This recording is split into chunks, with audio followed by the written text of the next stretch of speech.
Deus quis criar uma humanidade que ele sabia que ia cair, e ele trouxe como solução a coisa mais linda do mundo, um amor incondicional. Pastor, é o seguinte, porque hoje não existe... a gente tem um tema aqui que as pessoas podem até não ter entendido direito. Primeira e segunda vindas de Cristo. Ele nos prometeu que ele iria voltar. Mas eu quero ir antes, não sei se a gente pode voltar antes da primeira vinda. Eu quero saber a persona, o indivíduo, não sei como a gente chama, de Cristo, se ele sempre existiu como Deus, ou ele foi criado, ou tem um momento em que ele... Eu queria entender, eu não entendo direito essa parte. Porque Deus é Pai e Filho, que é Cristo e o Espírito Santo, mas eles são todos o Verbo, eles são todos os criadores. Como funciona isso? Então, a Trindade é um dos mistérios mais... a gente pode compreender, mas não compreender com toda a profundidade, né? A Bíblia diz que Pai, Filho e Espírito Santo, os três são um, né? E na verdade é Deus. Então, Deus Pai, Deus Filho, Deus Espírito. Agora, Cristo, antes de nascer, ele já era Deus eterno. Só que ele é o Verbo, é o Logos, né? Lá em João capítulo 1 diz, no princípio era o Verbo, e o Verbo estava com Deus, e o Verbo era Deus. O que significa era o Verbo? Então, o Verbo é o Logos, a palavra grega lá é Logos. É a própria essência de Deus. É a ação? Não, é a pessoa do Deus Filho que cria todas as coisas. A Bíblia diz que todas as coisas foram feitas por ele, está falando de Cristo, né? Sem ele, nada do que foi feito se fez. Ou seja, eu diria o seguinte, Deus, ele é o arquiteto que concebeu. Tá. E ele criou através da palavra. Quem é a palavra? O Verbo. É Jesus. E o Espírito Santo supervisionou. A gente vê isso lá no Gênesis, né? No Bereshit bara Elohim et hashamayim ve'et haaretz. No princípio criou Deus os céus e a terra. A palavra Deus ali é Elohim, que é plural. Deuses? Na verdade, os judeus vão dizer que é um plural de majestade, sim, que na verdade é uma forma de dizer, uma forma culta de dizer que Deus que é um só. Mas ali é um plural. E quando você vê depois Deus falando sobre criar, né, o ser humano, ele fala, façamos o homem a nossa imagem e a nossa semelhança. Então, quem criou o homem também? O Pai, o Filho e o Espírito Santo. Então, Cristo, antes de encarnar, ele era Deus Filho. Eternamente com Deus, nunca foi criado, né? Existem algumas seitas que dizem que ele foi criado. Por exemplo, os mormons dizem que tanto Jesus quanto o diabo são irmãos. Entendeu? E que eles não são Deus. Eles são criados por Deus. São seres poderosos, mas não são Deus. Mas segundo a ortodoxia da Bíblia, o Filho é Deus tanto quanto o Pai, tanto quanto o Espírito Santo. Eles são três em um. Existem várias maneiras de você entender isso. Por exemplo, a água. A água você tem o estado sólido, líquido e gasoso, mas é H2O. É a mesma água. Então são manifestações da mesma pessoa de três maneiras diferentes. São três manifestações, três... Você não pode dizer que são três deuses, mas são três pessoas numa só. Entendeu? Mas Jesus, antes de encarnar, ele já existia. E na Bíblia é interessante porque muitas vezes ele aparece como mensageiro de Javé. Ah, é? Lá na tradução para o português, né, fala anjo do Senhor. Mas no original é Malach Yahweh. Malach é anjo, mas é também mensageiro. Porque quando você fala de anjo, parece que é um ser criado, né? Certo. Os anjos foram criados, mas o anjo do Senhor não. Ele não é criado. E uma diferença também de todos os demais anjos, porque, por exemplo, quando alguém tem uma visão de um anjo qualquer, ele é um ser extraordinário. Então, normalmente a pessoa não aguenta ficar de pé, ela cai em adoração. E os anjos, quando eles são anjos criados, eles falam, olha, não me adore, levanta, eu sou servo do Altíssimo como você. Mas o anjo do Senhor não, ele aceita a adoração. Então tem algumas manifestações, por exemplo, quando Moisés está diante da sarça ardente, lembra dessa história? Né? Que ele vai lá, ele vê um arbusto que pega fogo, e aí de repente... no arbusto vem uma voz que diz, olha, tira as sandálias dos seus pés porque esse lugar é santo. E aí ele tira e ali Deus fala com ele. Ali é o Senhor Jesus que está falando com ele. E é interessante porque muitos anos depois, né, quando Josué está para cruzar o Jordão para enfrentar a cidade de Jericó, ele tem uma aparição, ele vê um homem com uma espada desembainhada, e aí ele olha, ele percebe que é um ser sobrenatural, e ele pergunta: você é um dos nossos ou é do exército inimigo? Aí ele diz: não, eu sou o capitão dos exércitos do Altíssimo. Tira as sandálias dos seus pés, porque esse lugar é santo. Quer dizer, de novo, ordena que ele tire as sandálias, ou seja, ali é Jesus. Então Jesus já começa a agir antes de aparecer como homem. Agia como o mensageiro. Eu não gosto de usar o anjo do Senhor, porque parece que confunde, é o criatura. Não, é o mensageiro. Hebreus capítulo 1 diz assim, olha: tendo Deus outrora falado de muitas vezes, de muitas maneiras, aos pais, pelos profetas, nos últimos dias nos falou pelo Filho. Então, Jesus, quando ele encarna, quando a gente chegar lá nós vamos falar sobre isso, ele é a manifestação exata de Deus. Ele é a expressão exata do seu ser, como diz a palavra. Mas no Velho Testamento ele já agia. Ele é o verbo que criou todas as coisas. A Bíblia diz: todas as coisas foram feitas por ele. E sem ele nada do que foi feito se fez. Tem também o trecho que diz assim, né? E o verbo habitou entre nós, cheio de graça e verdade, e vimos a sua glória como unigênito do Pai. Ele é o Deus Filho, ele é a manifestação exata de quem é Deus. Quando Filipe chegou e perguntou para Jesus: Senhor, mostra-nos o Pai. Ele disse: quem vê a mim, vê ao Pai. Eu sou igual ao Pai. Ele diz: eu e o Pai somos um. Aí os judeus falam: não, mas isso é idolatria, porque tem mais de um Deus, isso é politeísmo. Não é, porque a palavra, tem um texto que eles usam muito, né? Que fala, né, que Deus, ouve ao Israel, o Senhor Deus é o único Senhor, aí é o Shema Israel, né? E fala que Deus é um, só que essa palavra Echad, um, também se refere a uma unidade que pode ser plural. No caso de Cristo, ele é um com o Pai, é um com o Espírito Santo, mas são pessoas diferentes. Então esse é um mistério que nós não conseguimos quantificar e nem entender completamente, porque extrapola, né, transcende o nosso entendimento. Mas antes da encarnação, ele já atuava muito.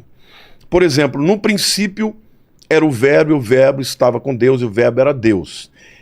Isto é uma alusão, isso é João capítulo 1. É uma alusão a Gênesis 1.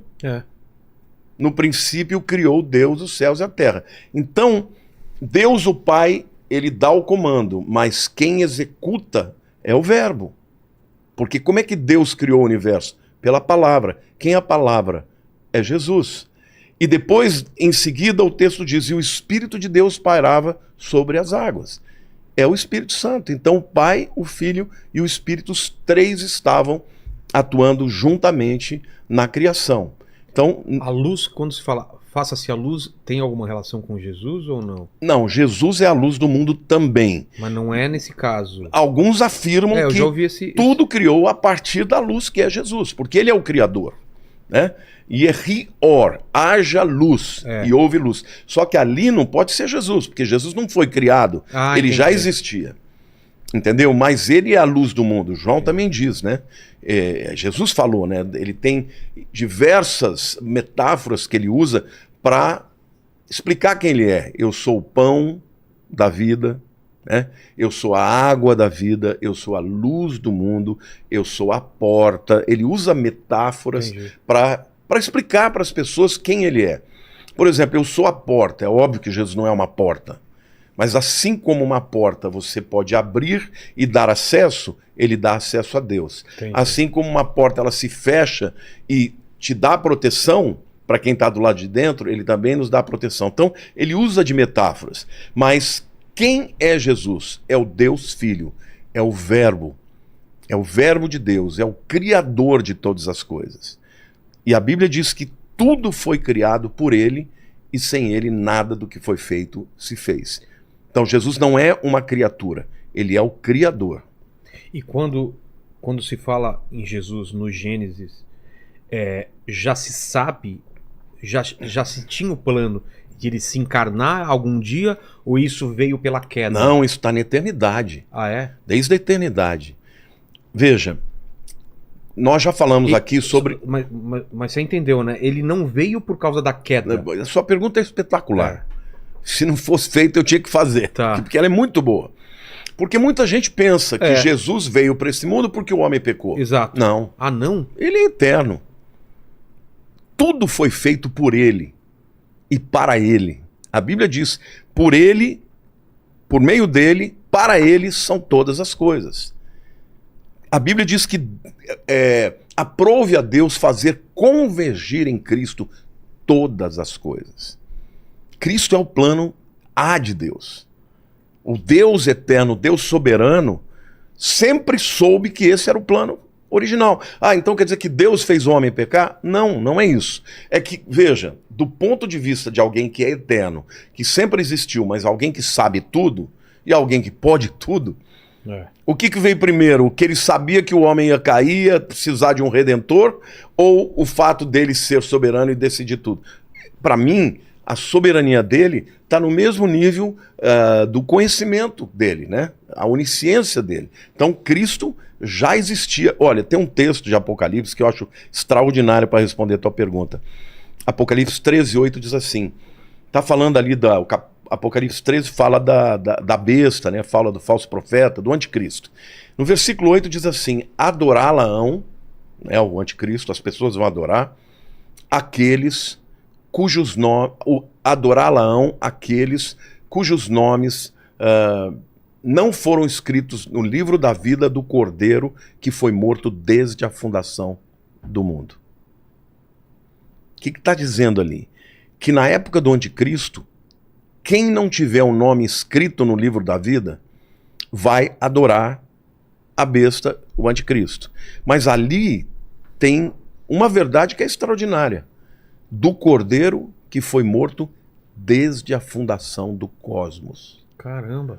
Então, a morte de Jesus, embora tenha tido, né, uma data no mundo físico, ela sempre aconteceu.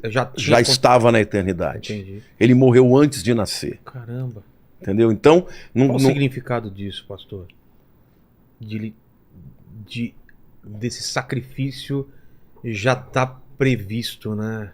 Não, Deus sabia, Deus quis criar uma humanidade que ele sabia que ia cair, e ele trouxe como solução a coisa mais linda do mundo, um amor incondicional.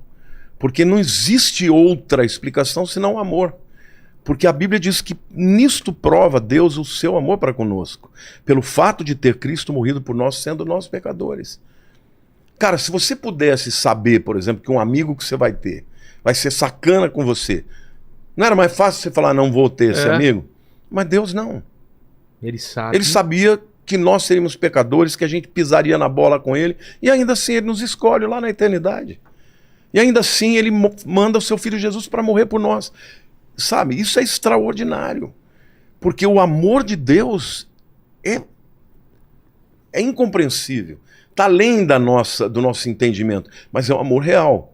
E Jesus é a expressão do ser de Deus. E a Bíblia diz que a natureza de Deus é amor. Deus é amor.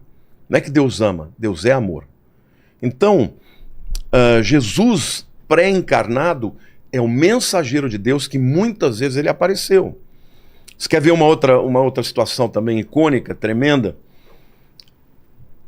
Você sabe da história de Abraão, né? Abraão, quando tinha 75 anos, estava lá na Mesopotâmia, ele tem um encontro com Deus e Deus fala para ele, ó, você larga tudo que você tem, deixa a tua parentela e vai para a terra que eu vou te mostrar. E ele foi. Abandonou o dinheiro, o pai dele, Terá, tinha uma fábrica de ídolos, ele era um cara bem estabelecido, estava numa cidade na Mesopotâmia que tinha uns 200 mil habitantes na época, e ele vai para um lugar que ele nem sabia onde era. Deus promete para ele, lá em Gênesis 12, que faria dele uma grande nação. Promete um filho para ele. O cara tinha 75 anos. Imagina, o cara chama Abrão. Abrão é pai exaltado. O cara com 75 anos não tem nenhum filho. Aí Deus promete um filho. E durante 25 anos esse camarada está esperando uma promessa que não se cumpre. Até que chega um dia, ele está meio-dia na porta da tenda dele, aparecem 3 seres. 2 anjos e o terceiro é o anjo do Senhor, que é Jesus. Ali naquele momento, ele adora. E Jesus recebe a adoração. Manda os 2 outros anjos que vão para Sodoma, dizendo que Sodoma seria destruída, e ali fica tendo comunhão com ele, dizendo: ó, o ano que vem você vai ter um filho. Ele com 99 anos e Sara com 89. Caramba. E aí, um ano depois, eles têm o filho Isaac e tal. Mas ali, o anjo do Senhor recebe adoração. Então, em muitos lugares onde o anjo do Senhor ele é enviado para fazer alguma coisa extraordinária, quando alguém adora, ele recebe adoração. Então, Cristo, antes da encarnação, sempre foi Deus. Sempre existiu. Sempre existiu. E a encarnação dele já estava decidida lá na fundação do cosmos. Aliás, na eternidade. Na eternidade. Né? Mas esse paralelo foi um paralelo o pedido de Deus do sacrifício do primogênito para Abraão, para ter depois um paralelo com Jesus, ou não tem relação? Tem tudo. Isso se chama na teologia de tipo. Tipo? Tipo. Você tem o tipo e o antítipo. Então, Isaac é um tipo de Cristo. É. Pensa o seguinte: Abraão é o pai. Isaac é o filho. Deus chega para Abraão e fala: ó, você vai caminhar 3 dias, ele morava em Beersheba, vai caminhar 3 dias até o Monte Moriá e você vai entregar Isaac como sacrifício para mim. O filho que eu quero sonhado, que você prove que você me ama mais do que seu filho. Deus ainda fala: pega o teu único filho a quem te amas, e ele já tinha o filho Ismael, mas era o filho mesmo a quem ele amava, e você vai oferecer para mim em sacrifício. Naquela hora, Isaac morreu no coração de Abraão. Por quê? Porque todos os povos pediam sacrifício de filhos. Ah, é? Todos os deuses daquela época faziam isso. Caramba. Você nunca ouviu falar do deus Moloque, por exemplo? Não. Que ofereciam as crianças para ele e eles queimavam as crianças em oferenda para o deus Moloque. Era muito comum dos deuses daquela época receber oferendas de filhos.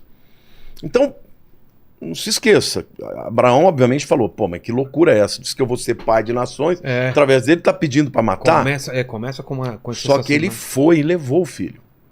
Só que quando ele chega lá, ele fala para os 2 servos dele: vocês fiquem aqui, que eu e o rapaz vamos subir, adorar e voltaremos. Então na cabeça dele ele falou: olha, ou Deus vai na última hora desistir, ou então ele vai ressuscitar. Porque ele me prometeu que ele vai me dar uma descendência. Mas ele leva. Aí eles começam a subir o Monte Moriá. Isaac está carregando a lenha. Isaac vira para Abraão e fala assim: ô pai, qual é o animal que a gente vai aqui está a lenha, aqui está o fogo, cadê o cordeiro para o sacrifício? Caramba. Aí Abraão fala: Deus proverá. Enquanto Abraão estava subindo de um lado com Isaac, do outro lado estava subindo o cordeiro. Aí aquele cordeiro, que era um carneiro adulto, ficou preso por chifre. E quando ele foi... Ficou preso onde? Num arbusto, que representa a cruz. Quando ele foi esfaquear, né, foi dar na goela dele, provavelmente ia degolar, ele ouviu a voz do céu. Ele ia degolar o Isaac. Ele ouviu do céu: Abraão, não levante a sua mão contra o seu filho, porque eu sei que você me ama. E aí, quando ele levanta os olhos, ele vê o carneiro do sacrifício. Ali, pela primeira vez, surgiu o nome Jeová Jiré. O Senhor proverá. O Senhor proverá para si o sacrifício. Isto é um tipo de Cristo. Porque Deus pediu para Abraão para entregar o filho, mas Abraão não precisou entregar. No coração ele já entregou. Mas sabe por que Isaac não morreu? Por quê? Porque Jesus iria morrer. Porque o Pai Celeste, quando chegou a hora, não pôde poupar o seu próprio filho, para que eu e você pudéssemos ter a salvação. Então, o Velho Testamento inteiro fala de Cristo. Não é só esse. Tem muitos. São os tipos, são pessoas, são personagens, são os animais. Todos os animais sacrificados, eles apontavam para Jesus. Quando João Batista vê Jesus passando, ele diz para os discípulos dele: eis aí o Cordeiro de Deus que tira o pecado do mundo. Ele já sabia que Jesus era o Cordeiro que ia morrer. Caramba. Você está entendendo? Então, tudo, por exemplo, quando João fala, e o verbo habitou entre nós, cheio de graça e verdade, no grego ali a palavra é eskenou, significa tabernaculou. Ele usa a palavra para tabernáculo, porque o tabernáculo do Velho Testamento era uma representação de Cristo. Então, na verdade, tudo que está no Velho Testamento aponta para Jesus. Jesus disse certa vez, examinais as Escrituras. Chegaram a numerar quantas... Ah, já tem algumas pessoas que numeraram. São milhares de tipos, entre profecias, entre tipos, entre pessoas, entre, vamos dizer assim, objetos, né? São muitas coisas. Sinais. Jesus falou assim, olha, examinai as Escrituras, porque julgais ter nelas vida eterna. Elas testificam de mim. Jesus está falando do Velho Testamento. Ele está dizendo, tudo aquilo falou de mim, apontou para mim. Quando o homem cai, a primeira profecia que foi feita sobre o Messias está em Gênesis 3,15. Deus fala para a serpente, olha, eu vou pôr inimizade entre você e a mulher. A mulher é aquela que vai gerar o Messias, né? Sim. O descendente da mulher vai te pisar a cabeça. Mas o teu descendente vai morder o calcanhar dela. O que quer dizer isso? Vai matar na cruz. Como é que a cobra mata uma pessoa? Ela morde aonde? Calcanhar. As partes E o que acontece quando uma pessoa é inoculada de veneno? Ela morre. Sim. O que a profecia ali está dizendo? Você, o teu descendente, vai matar o descendente dela. Só que ele vai pisar a tua cabeça. Como é que alguém mata uma víbora? Pisando a cabeça. Por quê? Porque Jesus morreu, mas ele ressuscitou. E ali o diabo foi derrotado.